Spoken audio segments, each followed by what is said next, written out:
মৰমৰ ছাত্ৰ-ছাত্ৰীসকল, তোমালোক সকলোকে আমাৰ এই চেনেলটোলৈ পুনৰবাৰ স্বাগতম জনাইছোঁ। আজিৰ এই ভিডিঅ'টিত অসম জাতীয় বিদ্যালয়ৰ ১৪ শ্ৰেণীৰ নতুন গণিতৰ পাঠ নম্বৰ ৫ প্ৰাথমিক ৪ প্ৰক্ৰিয়াৰ অনুশীলনী ৫ৰ কৰ যিখিনি প্ৰশ্ন আছিলে ইয়াৰ উত্তৰখিনি তোমালোকক কৰি দিবলৈ চেষ্টা কৰিম। গতিকে ভিডিঅ'টি তোমালোকে শেষলৈকে চাই থাকা।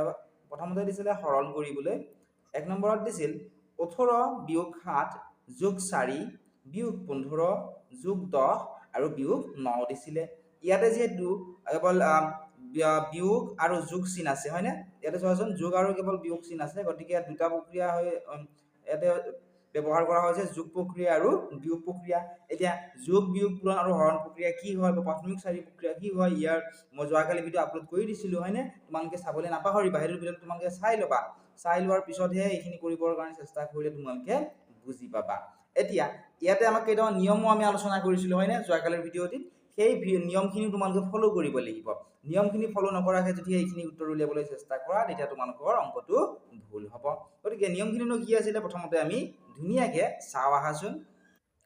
নিয়মখিনি ইয়াতে মই দিছোঁ, তোমালোক চাই লোৱা। আমি ৩ নম্বৰ নিয়মটো ফ'ল' কৰিম ইয়াতে, কাৰণ ইয়াত যোগ আৰু বিয়োগৰ কথাই উল্লেখ কৰিছে। গতিকে নিয়মটোত কৈ আছিল যে যোগ বিয়োগৰ কাম কৰোঁতে প্ৰথমে যোগবোৰ একেলগে পাতি লোৱা হয়। যোগ বিয়োগৰ যেতিয়া কাম কৰা হয়, তেতিয়া প্ৰথমে কি কৰা হয়, এই যিকেইটা যোগ চিন আছে, যেনে ১৮ত একো চিন নাই মানে কি যোগ চিন আছে, এইটো পাতি ল'ব লাগিব। ৪ৰ আগত যোগ চিন আছে, এইটো পাতি ল'ব লাগিব। ১০ৰ আগত যোগ চিন আছে, এইটো পাতি ল'ব লাগিব। ঠিক আছে?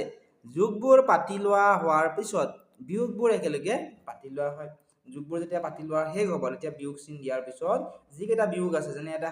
৭ৰ আগত বিয়োগ আছে, ১৫ৰ আগত বিয়োগ আছে, হয়নে, ৯ৰ আগত বিয়োগ আছে, এই বিয়োগকেইটা কি কৰিব লাগিব, আমি পাতি ল'ব লাগিব। এতিয়া আহাচোন আমি তোমালোকক কৰি দেখাওঁ, তেতিয়া তোমালোকে আৰু ভালদৰে বুজি পাবা। গতিকে চোৱা, ইয়াতে আমি কি কৰিম, এতিয়া এইটো আমি পাতি ল'লোঁ। এতিয়া চোৱা, অংকটো আমি পাতি ল'লোঁ, হয়নে? এতিয়া আমি কি কৰিম, যোগকেইটা আমি ধুনীয়াকৈ পাতি ল'ম, এটা ছাইড কৰি ল'ম। যেনে ইয়াতে ১৮ আছে, হয়নে, যোগ চিন আছে, যোগ চিন দিলোঁ। ৪ লিখিলোঁ, ১৮ যোগ ৪, আৰু যোগ চিন ক'ত আছে, ১০ৰ আগত যোগ চিন আছে, গতিকে আমি যোগ ১০ আমি লিখিলোঁ, হয়নে? এতিয়া আমি কি কৰিম, বিয়োগ চিন থকাকেইটা লিখি যাম। যেনে ইয়াতে বিয়োগ ৭ আছে, বিয়োগ চিন দি ৭ লিখিলোঁ। বিয়োগ ১৫ আছে, আমি বিয়োগ চিন দি ১৫ লিখিলোঁ। আকৌ বিয়োগ ৯ আছে নহয়, বিয়োগ চিন দি আমি ৯ লিখিলোঁ। এতিয়া আমি কি কৰিম, তোমালোকে চোৱাচোন, নিয়মটো মই আৰু এবাৰ দেখাই দিছোঁ তোমালোকক। ৪ নম্বৰ নিয়মটোত আছিল যে যোগ থকা সংখ্যাবোৰৰ যোগফলটো লিখি লোৱা হয়, আৰু তাৰপিছত এটা বিয়োগ চিন দি বিয়োগ থকা সংখ্যাবোৰৰ যোগফলটো পাতি লোৱা হয়। ঠিক তেনেধৰণে আমি পাতি ল'লোঁ। এতিয়া চোৱা, আমি এইখিনি কৰিম, ১৮ৰ লগত ৪ যোগ কৰিম। ১৮ৰ ৪ কিমান হ'ব, তোমালোকে এনেকৈ তলে তলে পাতি লৈও কৰিব পাৰা যোগটো। ১৮ যোগ ৪ যোগ ১০। ঠিক আছে, এনেকৈ যোগটো তোমালোকে তলে তলে পাতি লৈও কৰি চাব পাৰা। ৮ ৪ ১২, ১২ৰ লগত ০ যোগ কৰিলে কিমান হ'ব, ১২ হ'ব। গতিকে ১২ৰ কিমান পাতিম আমি, ২, হয়নে? হাতে গ'ল ১, একে একে ২, ২ একে কিমান হ'ব, ৩। অৰ্থাৎ আমি কিমান পালোঁ, এইকেইটা যোগ কৰি কিমান পালোঁ, ৩২ পালোঁ। ঠিক একেধৰণে এইকেইটা আমি বিয়োগ কৰিম। যেনে চোৱাচোন, ইয়াতে কি আছে, বিয়োগ ৭ আছে, হয়নে, বিয়োগ ৭, গতিকে ৭ লিখিলোঁ। বিয়োগ ১৫ আছে, ১৫ লিখিলোঁ। বিয়োগ ৯ আছে, ৯ লিখিলোঁ। এইকেইটা আমি কি কৰিম, যোগ কৰি দিম। ঠিক আছে, ৭ × ৫ কিমান হ'ল, ৭ × ৫ ১২, ১২ৰ লগত ৯ যোগ কৰাচোন, ১২ × ৯ ২১ হ'ব, ২১ৰ ১, হাতে গ'ল ২। এই ১টোৰ লগত হাতে যোৱা ২টো যোগ কৰিলে ১ 2 কিমান হ'ব, ৩ হ'ব। অৰ্থাৎ আমি কিমান পালোঁ, ৩১ পালোঁ। সেই ৩১টো আমি ইয়াতে লিখি ল'ম। এতিয়া আমি কি কৰিম, এই যিখিনি যোগ কৰি পালোঁ, ১৮ৰ লগত ৪ আৰু ১০ যোগ কৰি কিমান পালোঁ, ৩২ পালোঁ। সেই ৩২টো আমি ইয়াতে লিখিম, হয়নে? মাজত বিয়োগ চিন আছিলে, বিয়োগ চিনটো আমি দিলোঁ। এই বিয়োগকেইটা যোগ কৰি কিমান পালোঁ, যেনে ৭, ১৫ আৰু ৯ যোগ কৰি কিমান পালোঁ, ৩১ পালোঁ। সেই ৩১টো আমি ইয়াতে লিখিম। ঠিক আছে, অৰ্থাৎ ১৮, ৪ আৰু ১০ যোগ কৰি আমি পালোঁ ৩২, ৭, ১৫ আৰু ৯ যোগ কৰি পালোঁ আমি ৩১। এতিয়া ৩২ৰ পৰা সেই ৩১টো আমি বিয়োগ কৰিম। আৰু ৫ নম্বৰ নিয়মটো তোমালোকে চোৱাচোন, ইয়াত কৈছে যে এতিয়া সংখ্যা দুটা কি কৰা হয়, বিয়োগ কৰা হয়। এতিয়া ৩২ৰ পৰা যদি আমি ৩১ বিয়োগ কৰোঁ, চাইডত তোমালোকক বিয়োগটো মই কৰি দেখাইছোঁ। ঠিক আছে, বহুতো ছাত্ৰ ছাত্ৰী বিয়োগটো কৰিব নাজানা, গতিকে তোমালোকে চাই লোৱা। ২ৰ পৰা ১ বিয়োগ কৰিলে কিমান থাকিব, ১, ৩ ৩ গ'লে ০, এইফালে ০ৰ কোনো ভেলু নাই, গতিকে কিমান পালোঁ আমি, ১ পালোঁ। এই ১টোৱে হৈছে এই প্ৰশ্নটোৰ উত্তৰ। ঠিক আছে, এইটো আমি সৰল কৰিলোঁ আৰু উত্তৰটো কিমান পালোঁ, আমি ১ পালোঁ। এনেধৰণে তোমালোকে উত্তৰসমূহ ধুনীয়াকৈ উলিয়াবলৈ লাগিব। তোমালোকে এনেধৰণে উত্তৰটো ধুনীয়াকৈ ইয়াতে লিখি লোৱা। এতিয়া নেক্সট আমি কি কৰিম, এই ২ নম্বৰটোৰ উত্তৰ উলিয়াবলৈ আমি চেষ্টা কৰিম। ২ নম্বৰত আমাক কি দিছে তোমালোকে চোৱাচোন। ২ নম্বৰত দিছিলে ২৫ যোগ ১২ বিয়োগ ৩০ বিয়োগ ৫ যোগ 17 আৰু বিয়োগ 12 ইয়াতো কেৱল দুটা প্ৰক্ৰিয়া ইয়াতে প্ৰয়োগ কৰা হৈছে এটা হৈছে যোগ প্ৰক্ৰিয়া আনটো হৈছে বিয়োগ প্ৰক্ৰিয়া ঠিক আছে গতিকে এক নম্বৰটোৰ নিচিনাকৈ আমি ইয়াৰ উত্তৰটো উলিয়াবলৈ লাগিব আহাচোন আমি এক নম্বৰৰ দুই নম্বৰ প্ৰশ্নটোৰ উত্তৰ আমি উলিয়াবলৈ চেষ্টা কৰোঁ গতিকে 2 নম্বৰটোতো আমি ঠিক আগৰটোৰ নিচিনাকৈ আমি কৰিম যেনে 25 আছে 25 লিখিলোঁ হয়নে যোগ 12 আছে যোগ চিহ্নকেইটা আমি লিখি ল'ম আৰু এটা কথা মনত ৰাখিবা যে 25ৰ আগত যিহেতু একো চিহ্ন নাই এইটো যোগ চিহ্ন বুলি তোমালোকে ধৰি ল'বা বিয়োগ 30 আছে বিয়োগ 30 লিখিব নোৱাৰো প্ৰথমতে বিয়োগ 5 আছে লিখিব নোৱাৰো বিয়োগ 17 যোগ 17টো আমি লিখি ল'ম অৰ্থাৎ যোগ চিহ্ন থকাকেইটা আমি কি কৰিলো এটা সাইড আমি কৰি ললো এতিয়া আমি বিয়োগ চিহ্ন এটা দি এটা বিয়োগ কিমান আছে 30 আছে 30 লিখিলো হয়নে বিয়োগ 5 আছে আমি বিয়োগ 5 লিখিলো আৰু বিয়োগ 12 আছে আমি বিয়োগ 12 লিখিলো এতিয়া আমি কি কৰিম যোগ থকাকেইটা আমি যোগ কৰি ল'ম যেনে 25 আছে 12 আছে আৰু 17 আছে এইকেইটা আমি যোগ কৰো আহা 25 যোগ 12 যোগ 17 এইকেইটা আমি যোগ কৰিম ঠিক আছে যোগ কৰাচোন মোৰ লগত 5ৰ লগত 2 যোগ কৰিলে 5 2 7 7ৰ লগত 7 যোগ কৰিলে 7 7 হ'ব 14 14 4 7 গ'ল 1 2 1 3 3 1 4 হাতে থকা একটো যোগ কৰিলে আমি পাম 5 আৰু কিমান পালো আমি 5 10 4 কিমান পালো 5 10 4 আমি 54 আমি এই 25 12 আৰু 17 যোগ কৰি পালো নেক্সট বিয়োগ চিন দিম এতিয়া আমি 30ৰ লগত 5 আৰু 12 যোগ কৰিম 30 5 আৰু 12 এইকেইটা আমি কি কৰিম যোগ কৰিম চোৱা এতিয়া 5ৰ লগত 0 যোগ কৰিলে কিমান হ'ব 5 5 2 হ'ব 7 হয়নে 3 1 কিমান হ'ব 4 অৰ্থাৎ 30 5 আৰু 12 যোগ কৰি আমি কিমান পালো 47 পালো এই 47টো আমি লিখিম এতিয়া আমি নেক্সট 5 নম্বৰ নিয়মটো আমি ফলো কৰিম যে এতিয়া সংখ্যা দুটা বিয়োগ কৰা হয় 55ৰ পৰা 47 আমি যদি বিয়োগ কৰি চাও মানে বিয়োগটো কৰি চোৱাচোন 54ৰ পৰা 47 বিয়োগ কৰা কিমান পোৱা চোৱা 4ৰ পৰা 7 বিয়োগ যাবনে নিশ্চয় নাযায় এক ধাৰে আনিব লাগিল 14 হ'ল 14ৰ 7 গলে থাকিব 7 হয়নে এই 7টো আমি ইয়াতে লিখিব লাগিব এই 7টোৱে হৈছে ইয়াৰে উত্তৰ আশা কৰিছো ধুনীয়াকৈ তোমালোকে এইখিনি বুজি পালা নেক্সট তোমালোকে চোৱাচোন 3 নম্বৰত কি দিছে 3 নম্বৰত দিছিলে 14 যোগ 5 পূৰণ 2 বিয়োগ 7 বিয়োগ 5 পূৰণ 3 আৰু যোগ 8 ইয়াতে যদি তোমালোকে চোৱা তিনিটা প্ৰক্ৰিয়াতে প্ৰয়োগ কৰা হৈছে যোগ পূৰণ আৰু বিয়োগ হয়নে যেহেতু পূৰণ প্ৰক্ৰিয়াটো ইয়াতে প্ৰয়োগ হৈছে গতিকে ইয়াৰ পূৰণ প্ৰক্ৰিয়াৰ বাবে আৰু কেইটামান নিয়ম আছে সেই নিয়মখিনি তোমালোকে জানিব লাগিব নিয়মখিনি নজনাৰ বাবে তোমালোকে উত্তৰবোৰ উলিয়াবলৈ তোমালোকে নোৱাৰা বা উত্তৰখিনি উলিয়ালেও তোমালোকৰ ভুল হয় গতিকে প্ৰথমতে আমি নিয়মখিনি জানো আহা নিয়মটো আছিল যে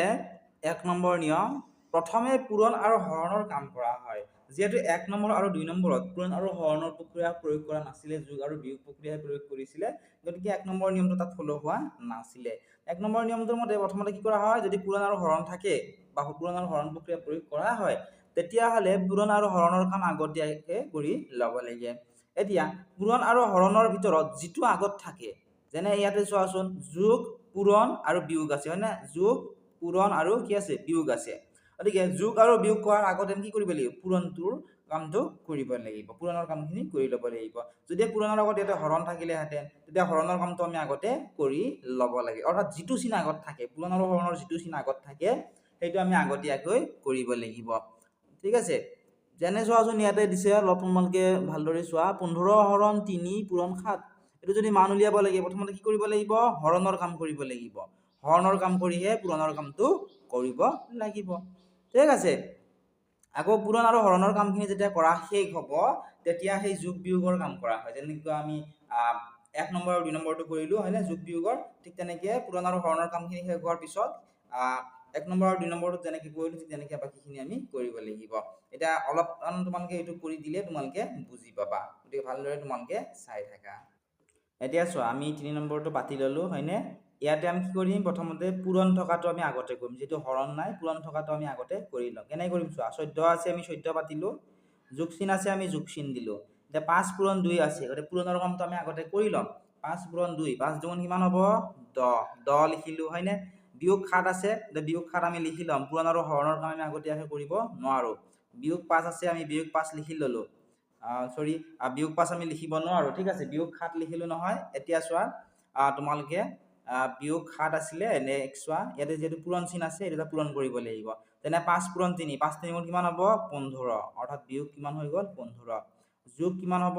8 হ'ব মই আৰু এবাৰ কৈ দিছো তোমালোকে চোৱা 14 আছে 14 পাতিলো 5 পূৰণ যোগ চিন আছে যোগ চিন দিলো 5 পূৰণ 2 5 দুগুণ 10 হ'ল 10 পাতিলো বিয়োগ 7 আছে বিয়োগ 7 লিখিলো এটা 5 ৰ লগত 3 পূৰণ হৈ আছে ওটা 5 3 গুণ 15 হ'ল গটে বিয়োগ 15 নেক্সট আমি যোগ 8 লিখি দিলো ঠিক আছে আশা কৰিছো তোমালোকে ধুনিয়াকে বুজি পালা এতিয়া নেক্সট স্টেপত আমি কি কৰিম এই আগৰ কেইটাৰ নিচিনাকে যোগ আৰু বিয়োগ থকাখিনি আমি পৃথক পৃথক কৰি লম যেনে এটা যোগ 14 আছে হয়নে আগত যোগ চিন আছে যোগ 10 আছে 10 লিখিলো হয়নে নেক্সট আকৌ ইয়াতে চোৱা যোগ 8 আছে আমি যোগ 8 লিখি ললো ঠিক আছে এটা বিয়োগ থকাখিনি লিখি যাম বিয়োগ 7 আছে আমি বিয়োগ 7 লিখিলো বিয়োগ 15 আছে আমি বিয়োগ 15 লিখি ললো এতিয়া আমি কি কৰিম তোমালোকে চোৱাচোন 14 10 আৰু 8 আমি যোগ কৰিম মুখে মুখে যোগ কৰিব পাৰা তোমালোকে তথাপি মই কৰি দেখাইছো তোমালোকে চোৱা যাতে তোমালোকে বুজি পোৱা এই কাৰণে মই তোমালোক গোটেইখিনি ভালদৰে কৰি গৈছো ঠিক আছে মুখে মুখে এইবিলাক কৰিব পৰা যায় 8 ৰ লগত 0 যোগ কৰিলে 8 হ'ব 8 4 কিমান হ'ব 12 12 আমি 2 পাতিম হাতে কিমান যাব 1 1 ৰ লগত 1 টো যোগ কৰিলে 1 1 2 হৈ গ'ল হাতে থকা 1 টো যোগ কৰিলে 2 1 হৈ যাব 3 অৰ্থাৎ আমি কিমান পালো আমি পালো 32 পালো হয়নে গতিকে আমি ইয়াতে কি লিখিম 32 লিখিম এতিয়া আমি কি কৰিব লাগে আগৰ নিয়ম মতে বিয়োগ থকা কেইটাও যোগ কৰিব লাগে 15 ৰ লগত যদি 7 যোগ কৰো 15 ৰ হাতে কিমান হ'ব 15 ৰ হাতে হ'ব 22 গতিকে বিয়োগ 22 হ'ল 32 ৰ পৰা যদি 22 বিয়োগ কৰা যায় বিয়োগটো কৰি চোৱাচোন ইয়াতে বিয়োগটো কৰি চোৱা তোমালোকে ধুনীয়াকে 32 ৰ পৰা 22 বিয়োগ কৰা 10 পাবা তোমালোকে চোৱা 2 2 গলে কিমান থাকিব 0 3 2 গলে 1 থাকিব হয়নে 32 ৰ পৰা 22 বিয়োগ কৰিলে কিমান থাকিলে 10 থাকিল এইটোৱে হৈছে ইয়াৰে উত্তৰ ঠিক আছে একেবাৰে সহজ হয় তোমালোকে নিয়মখিনি যদি বুজি নোপোৱা তোমালোকে হাজাৰ বুজা হাজাৰ অংক কৰা তোমালোকে কেতিয়াও তোমালোকে এইবিলাক বুজি নোপোৱা নিয়মখিনি মনত ৰাখিব লাগিব নিয়মখিনি ফলো কৰিব লাগিব প্ৰেক্টিছ কৰিব লাগিব তেতিয়া তোমালোকৰ যিকোনো প্ৰশ্ন দিলে তোমালোকে অতি সহজতে উত্তৰসমূহ উলিয়াবলৈ পাৰিবা আশা কৰিছো ধুনীয়াকে তোমালোকে এইখিনি বুজিবা এতিয়া আহা আমি 4 নম্বৰটোত কি দিছে চাও 4 নম্বৰত দিছিল 30 বিয়োগ 15 বিয়োগ 7 পূৰণ 2 যোগ 3 পূৰণ 8 বিয়োগ 5 আৰু পূৰণ 5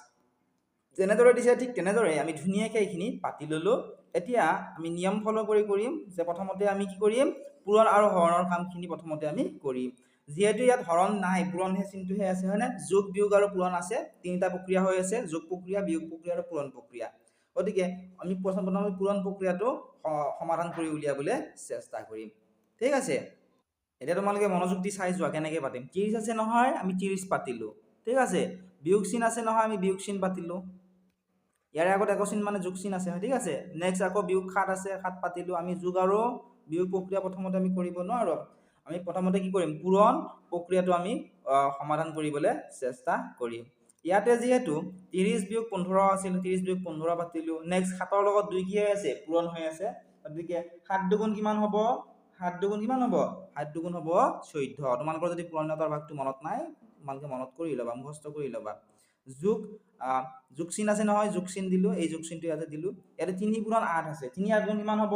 3 8 গুণ হ'ব 24 8ৰ ভাগটো মাতাচোন 8 1 গুণ 8 8 দুগুণ 16 8 3 গুণ 24 নেক্সট বিয়োগ চিন আছে আমি বিয়োগ চিন দিলো 5 পূৰণ 5 5 5 গুণ কিমান হ'ব 25 হ'ব ঠিক আছে এতিয়া আমি কি কৰিম চোৱাচোন নেক্সট স্টেপত আমি এতিয়া এই যিখিনি যোগ আছে যোগ থকাখিনি সেপাৰেট কৰি লম হয়নে আৰু বিয়োগ থকাখিনি কি কৰিম সেপাৰেট কৰি লম এতিয়া যদি তোমালোকে ভালদৰে চোৱা ইয়াতে কিমান আছিলে 30 বিয়োগ 15 বিয়োগ 14 যোগ 24 আৰু বিয়োগ 25 আছিলে গতিকে 30 ৰ আগত একো চিন নাই মানে যোগ চিন আছে গতিকে যোগ থকাটো আগত ইফালে পাতি লম নেক্সট যোগ চিন আছে 24 ৰ আগত গতিকে 24 টো আমি পাতি ললো আৰু বাকিকেইটা বিয়োগ চিন আছে গতিকে বিয়োগ চিন দি আমি বাকিকেইটা পাতিলো যেনে বিয়োগ 15 আছে বিয়োগ 14 আছে হয়নে বিয়োগ কিমান আছে 25 আছে এইকেইটা আমি পাতি ললো এতিয়া যোগ থকা কেইটা আমি যোগ কৰি যাম ইয়াতে সাইডত চোৱাচোন মই যোগ কৰি দেখাইছো তোমালোকক 30 ৰ লগত যদিহে আমি 24 যোগ কৰো কিমান পাম চোৱাচোন 4 লগত 0 যোগ কৰিলে 4 হ'ব 3 দিয়ে হ'ব 5 কিমান পালো 5 10 4 54 পালো গতিকে 54 আমি লিখিলো হয়নে ইয়াতে বিয়োগ চিন আছে বিয়োগ চিন দিলো এতিয়া 15 14 আৰু 25 যোগ কৰিব লাগিব চোৱা 15 14 আৰু 25 আমি এতিয়া যোগ কৰিম ঠিক আছে 5 4 9 9 5 14 14 4 হৈ গ'ল হাতে গ'ল 1 2 1 3 3 1 4 হাতে থকা 1 যোগ কৰিলে হৈ গ'ল 5 5 10 4 54 আমি আকৌ পালোঁ গতিকে 54 ৰ পৰা যদি আমি 54 বিয়োগ কৰোঁ তেতিয়াহ'লে আমি কিমান পাম 0 পাম এইটোৱে হৈছে ইয়াৰে উত্তৰ এনেধৰণে তোমালোকে উত্তৰবিলাক উলিয়াবলৈ লাগিব সম্পূৰ্ণ উত্তৰখিনি তোমালোকে আমাৰ এপত পাবা মাত্ৰ 199 টকাত তোমালোকে এক বছৰ যায় অনলাইন ক্লাছ কৰিব পাৰিবা প্ৰায় 200ৰো অধিক ছাত্ৰ ছাত্ৰীয়ে আমাৰ লগত অনলাইন ক্লাছ কৰি আছে তোমালোকেও যদি বিচৰা তোমালোকে অনলাইন ক্লাছ কৰিব পাৰিবা কোনো ধৰণৰ হিডেন ফিজ নাই মাত্ৰ 199 টকা পে কৰিলে এক বছৰৰ কাৰণে মেথছৰ গোটেইকেইটা চেপ্টাৰৰ ভিডিঅ তোমালোকে চাব পাৰিবা কিবা যদি তোমালোকৰ ডাউট থাকে ঠিক আছে অকল পেইড ইউজাৰখিনিৰ কাৰণেহে এইটো সুবিধা উপলব্ধ বা যদি তোমালোকৰ ডাউট থাকে নোৱাৰা থাকে তেতিয়াহ'লে আমাৰ হোৱাটছএপ নম্বৰ আছে হোৱাটছএপত তোমালোকে আমাক সেইটো সুধিব পাৰিবা আমি চেষ্টা কৰিম বা আমাৰ টিমে চেষ্টা কৰিব তোমালোকক সেইখিনি ধুনীয়াকৈ বুজাই দিবলৈ ঠিক আছে এতিয়া ডেছক্ৰিপশ্যনত দিয়া লিংকত ক্লিক কৰি এপটো ডাউনলোড কৰি লোৱা